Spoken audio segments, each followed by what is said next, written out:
হিনা আজি এইটো ৰাস্তাটো এইটো চাই লওক। এইটো ডেলিভাৰী কেছ আমাৰ ইয়াৰ পৰা ভিতৰত 5 কিলোমিটাৰৰ পৰা আমাৰবিলাক আজি লৈ আহি আছোঁ। এই আমাৰ UPPL চৰকাৰৰ বাট ৰাস্তাটো এইটোৱে।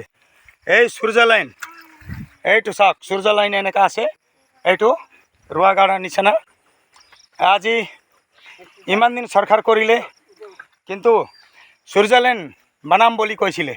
এইটো সূৰ্য লাইন, এইটো হয় আমাৰ পৰ্বতঝৰা সমষ্টি গুমা 2 নং, এই মতিঝৰা পাৰ্ট 1।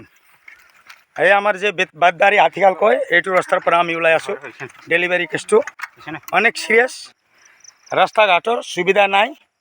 এইটো কাৰণে আমাৰবিলাক ইমান দুখ কষ্ট কৰা হৈ গ'ল।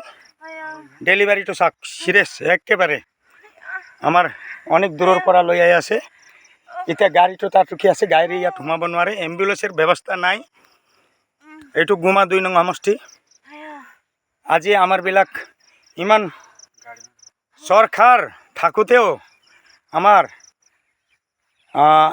দিল্লীত আছে বিজেপি চৰকাৰ, অসমত আছে বিজেপি চৰকাৰ, আৰু আমাৰ বড়োলেণ্ড BTRত আছে আমাৰ UPPL চৰকাৰ, ডাবল ইঞ্জিন, আৰু দুটাই মিলি পেলাই চৰকাৰ গঠন কৰিছে। আজি ৰাস্তাৰ গতিটো আপোনাৰবিলাক চাই লওক। মই চৰকাৰত আহ্বান জনাওঁ যাতে এই ৰাস্তাটো অতি সোনকালে শীঘ্ৰে পথৰ দিয়া ব্যৱস্থা কৰি দিলে ভাল। এইটো এতিয়া আমাৰবিলাক এনেকা ভোক কষ্ট পাই আছোঁ। এই ঠেলা গাড়ী লৈ 5 কিলোমিটাৰ ভিতৰৰ পৰা আমাৰবিলাক এইটো টানি টানি একদম ঠেলাত ওলাই আহি আছোঁ। ঠেলা চলাটো নহয়, মানুহ চলাও অনেক এনেকা অসুবিধা আৰু কি। এইটো কাৰণে বহুত দিগদাৰ হৈ আছে। আপোনাৰবিলাক গদ্দিত থাকি পেলাই আপোনাৰবিলাক চাওক কি গতি ৰাস্তাৰ।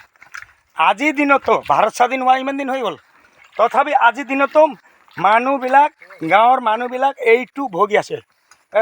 টকাটো তুল এইটো ভোগী আছে, চাওক এইটো এই ৰাস্তা ভোগী আছে, এই বিপদত আছে। আমরা मोदी जी तो बोलते हैं सबका साथ सबका विकास, किंतु सबका साथ दिल्ली चला गया है, विकास अभी तक गांव में नहीं आया है।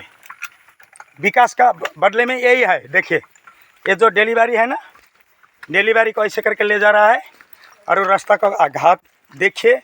हाँ, बोलते हैं सबका साथ है सबका विकास है, राज्यों का सपना मेरा सपना बोलते हैं, किंतु अभी देखिए ये क्या विपद में पड़ा हुआ है आदमी लोग। अभी हम लोग यहाँ में गाड़ी एक ठो भाड़ा करके लेके आए हैं। अभी गाड़ी का सामने आ गया, हम लोग डिलीवरी को गाड़ी में उठा के हम लोग हाब्रुबिल हॉस्पिटल में ले जा रहे हैं। सरकार प्रति आमार आह्वान जनाइछो अति शीघ्रे এই রাস্তাটো 5 কিলোমিটার পথর দিয়া ব্যবস্থা করে দিয়ক, নাহলে আপনি এতিয়া ভোটাই আছে, ভোটত আপনি কি মুখত আইব ইয়াত ভোট খুঁজিব কাৰণে যদি ৰাইজৰ এই বিপদ থাকে। ইমানতে এই কথাটো মই অন্ত কৰিছোঁ। ধন্যবাদ। ই ভাই